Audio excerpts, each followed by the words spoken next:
Assalamu alaikum. Today we are going to start a new chapter 2, logarithms from National Book Foundation. So let's start with its first exercise 2.1. So question number 1 of exercise 2.1 is write the following in scientific notation. So some numbers are given to us and we have to convert those number into scientific notation. So scientific notation में हम number को लिखते क्यों हैं? अगर हमारे पास कोई बहुत बड़ा नंबर गिवन हो तो उसको साइंटिफिक नोटेशन में लिखना आसान हो जाता है, फिर उसमें हमारे पास एरर के चांसेस कम हो जाते हैं। ठीक है, अब ये बात आप लोगों ने याद रखनी है कि जब भी क्वेश्चन में लिखा हो या किसी भी नंबर को अगर आपने साइंटिफिक नोटेशन में चेंज करना है तो decimal should be after first significant number. अब सिग्निफिकेंट नंबर्स होते क्या हैं?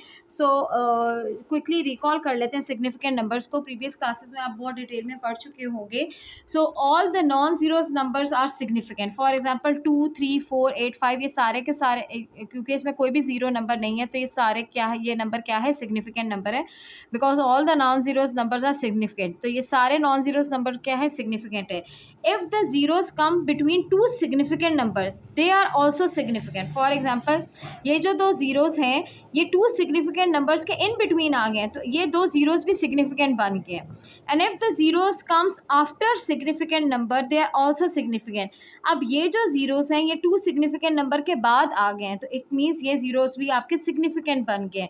But if the zeros comes before significant number and there is no significant number before it, so they are not significant. For example ये जो double zero है ये significant number से पहले आ गए और इस ज़ीरो से पहले कोई सिग्निफिकेंट नंबर नहीं है तो ये जो दो ज़ीरोज़ हैं सिग्निफिकेंट नहीं है। So all the non zeros numbers are significant if the zeros comes between two significant number they are also significant, and if the zeros comes after any significant number they are also significant, but if the zeros comes before significant number they are not significant. The zeros are not significant, 2 and 3 are significant. ठीक है, so let's start doing the question. पहले मैं आपको manual सिखाऊंगी फिर मैं आपको calculator की help से भी सिखाऊंगी। जैसे इसका फर्स्ट पार्ट है उसमें कहा गया है कि आपने इस डिजिट को सिग्निफिकेंट साइंटिफिक नोटेशन में चेंज करना है, और मैंने आपको बताया कि साइंटिफिक नोटेशन में अगर हमने किसी भी नंबर को चेंज करना है तो जो आपका डेसिमल है वो फर्स्ट सिग्निफिकेंट नंबर के बाद होना चाहिए। तो इस नंबर में फर्स्ट सिग्निफिकेंट नंबर क्या है, 5, बिकॉज ये जो ज़ीरो है सिग्निफिकेंट नंबर से पहले आ रहे हैं तो ये वाले ज़ीरो सिग्निफिकेंट नहीं है, तो पहला सिग्निफिकेंट नंबर क्या है, 5।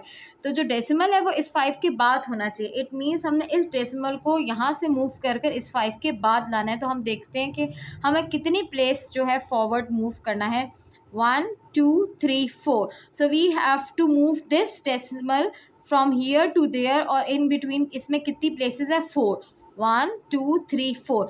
क्योंकि हम डेसिमल को लेफ़्ट टू राइट मूव कर रहे हैं तो पावर 10 की आपकी नेगेटिव होगी। अगर हम उसको लेफ़्ट की तरफ मूव कर देते तो पॉजिटिव पावर होती है, क्योंकि हम राइट की तरफ मूव कर रहे हैं तो 10 की पावर क्या होगी, नेगेटिव होगी, क्योंकि हमने 4 प्लेसेस मूव किए तो -4 होगी। ठीक है, अब इसी पार्ट को मैं आपको कैलकुलेटर की हेल्प से भी करना सिखाती हूँ। पहले तो हमें कैलकुलेटर का मोड चेंज करना पड़ेगा, शिफ्ट प्रेस कर कर हम मोड प्रेस करेंगे तो 7 नंबर पे अगर आप देखें तो SCI लिखा आ रहा है, it means it's scientific notation. हम 7 प्रेस कर देंगे, उसके बाद 0 to 9 की ऑप्शन आ रही है, आप 9 प्रेस कर दें। फिर जो भी डिजिट है जिस भी आपने नंबर को साइंटिफिक नोटेशन में चेंज करना है आपने सिर्फ वो नंबर लिखना है, दैट इज़ 0.0005347 और आपने इज इक्वल्स टू का बटन प्रेस कर देना है तो आपके पास डायरेक्ट आंसर आ गया, दैट इज़ 5.3407 इंटू 10⁻⁻4। क्योंकि डेसिमल के बाद अगर ज़ीरोज़ हों और उसके बाद कोई डिजिट नहीं है तो उन ज़ीरोज़ की कोई भी वैल्यू नहीं होती, तो वो लिखें या ना लिखें वो एक ही बात होती है। तो you are getting the same answer as you have written over here. ठीक है, इन द सेम वे अगर हम इस सेकेंड पार्ट को देखें तो हमारे पास एक डिजिट गिवन है और कहा गया है कि इसको साइंटिफिक नोटेशन में चेंज करना है, और मैंने आपको बताया कि साइंटिफिक नोटेशन में चेंज करने का मतलब है कि डेसिमल जो है वो आपका फर्स्ट सिग्निफिकेंट नंबर के बाद होना चाहिए। हम इधर से देखना शुरू करते हैं, लेफ्ट साइड से देखना शुरू करते हैं कि फर्स्ट सिग्निफिकेंट नंबर कौन सा है। पहला ही नंबर 5 है, नॉन ज़ीरो है, तो 5 ही आपका सिग्निफिकेंट है, तो हमें डेसिमल इसके बाद चाहिए।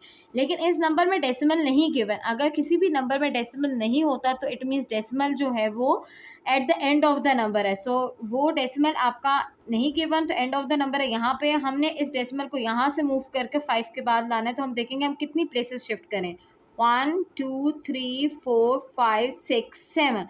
हमने 7 प्लेसेस शिफ्ट की और हमने 7 प्लेसेस टूवर्ड लेफ्ट शिफ्ट की, तो इट मीन्स पावर आपकी पॉजिटिव होगी। तो हमारा आंसर क्या आ गया 5.34 into 10 raise to power 1 2 3 4 5 6 7 places move हुई थी रेज़ टू पावर 7, क्योंकि लेफ्ट साइड पे मूव हुई है तो हमने पॉजिटिव वैल्यू लिखी है, पावर लिखी है। अगर राइट साइड पे मूव होता तो हम नेगेटिव पावर लिखते हैं।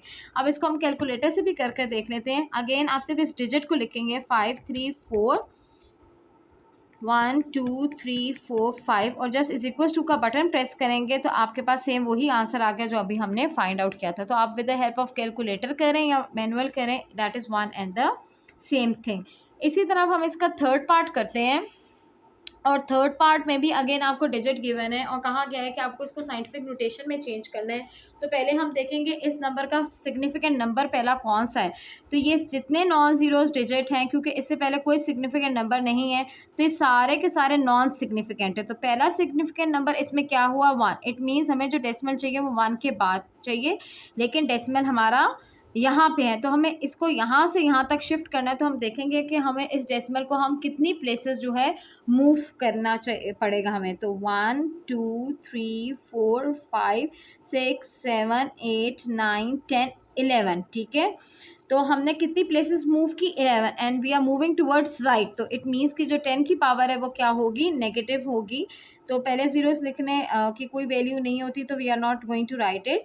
सो आपका आंसर क्या आ गया 1.2 इंटू 10 रेज़ टू पावर 11, ठीक है। इन द सेम वे इसको अब हम कैलकुलेटर की हेल्प से भी करके देख लेते हैं। 0.0 1 2 3 4 5 6 7 8 1 एंड 2 और जैसे इज इक्वल टू का बटन प्रेस करेंगे तो आपके पास जो आंसर आ गया that is 1.2 into 10 raise to power -11। Minus sign क्यों आया, because we are moving towards right, ठीक है। अगर लेफ्ट मूव करेंगे तो आपका क्या आंसर होगा, पॉजिटिव होगा, ठीक है, पावर पॉजिटिव होगी 10 की। इसी तरह अगर हम फोर्थ पार्ट में देखें तो अगेन हमें एक नंबर गिवन है, उसको हमें साइंटिफिक नोटेशन में चेंज करना है। और मैंने आपको बताया था साइंटिफिक नोटेशन में चेंज करने का मतलब है कि जो डेसिमल है that should be after first significant number. तो हम फोर्थ पार्ट में देखेंगे फर्स्ट सिग्निफिकेंट नंबर क्या है, पहला ही नंबर 2 है, नॉन ज़ीरो है तो सिग्निफिकेंट है। इट मीन्स डेसिमल जो है इस 2 के बाद होना चाहिए और डेसिमल ऑलरेडी इस 2 के बाद ही है। इट मीन्स हमें डेसिमल को मूव करने की ज़रूरत नहीं है। तो कितने नंबर ऑफ प्लेसेस हमने डेसिमल को मूव किया, 0 नंबर ऑफ प्लेसेस, हमने उसको मूव नहीं किया। तो इट मीन्स 10 की पावर क्या होगी अब आपकी 0।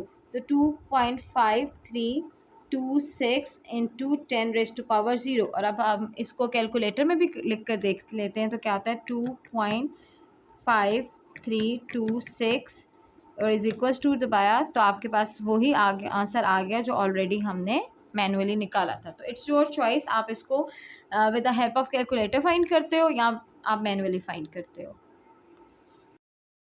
Thanks for watching.